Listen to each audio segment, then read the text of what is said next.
Incoming device is a LG V20, gray in color. Rear camera lens does not appear to be cracked.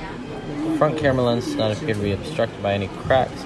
Taking a look at the bottom of the device, it does look like the headphone jack is round and the charging port is snug, allowing to take an incoming charge current of 1.1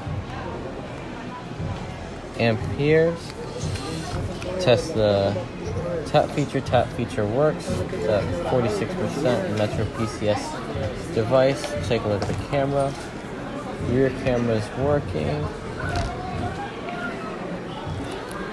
Front camera is working.